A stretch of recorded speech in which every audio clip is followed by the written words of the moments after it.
Hi everyone and welcome back to another video. Today I will be unboxing and demonstrating the DJI Osmo Gimbal 3.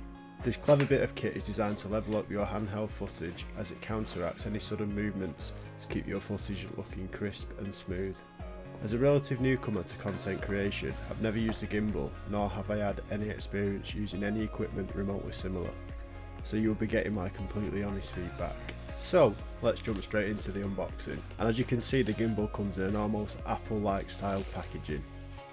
Once you unwrap the plastic, you are left with the hard carry case with some nice detailing of the Osmo lettering on the front.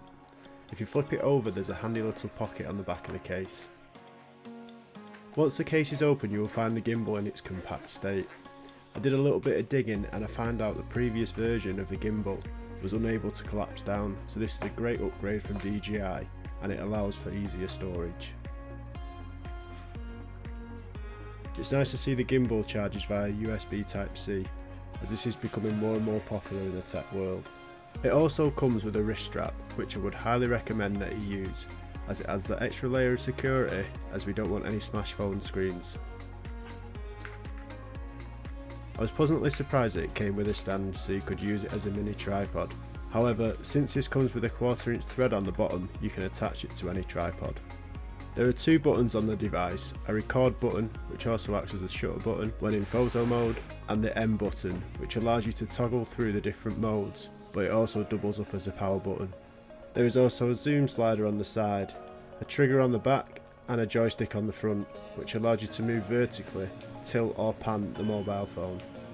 You will need the DJI Mimo app to pair the gimbal to your phone via Bluetooth. I'm downloading it from the App Store as I'm using an iPhone, but just download it from wherever you get your apps from. Just allow all the permission pop-ups and skip through to the login page. If you don't already have an account for DJI, you'll need to create one here.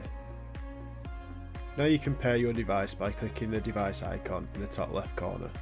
I was impressed by how quickly the app found the gimbal, and the pairing was almost instant. I really like that DJI have included some quick setup instructions within the app. Have a glance through these, as these will tell you how to balance the phone once in the gimbal, and briefly explains what each of the controls do. There are more tutorials within the app if you wish to brush up on your skills. The dreaded firmware update. I won't bore you and make you watch this part, so I'll skip it, but it took around 10 to 15 minutes to download and install. Once installed, the gimbal is now ready to use. Here's a sneak peek of me watching the Cycling GK.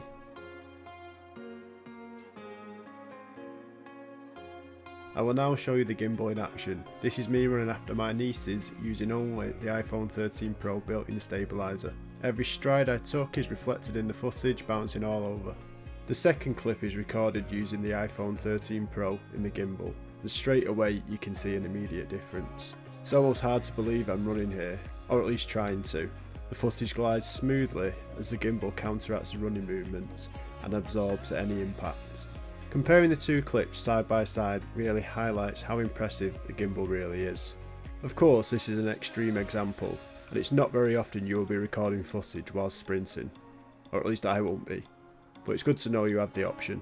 If the side by side demonstration wasn't enough, here's some B-roll footage using the gimbal in my pub shed. The shots really do speak for themselves. This device has completely transformed my handheld shots. Prior to using it, my shots were shaky and low quality. Now they glide and look far more professional. As I will be doing more unboxing videos and also reviewing products, those smooth close-ups will be key to making sure any future content looks silky smooth.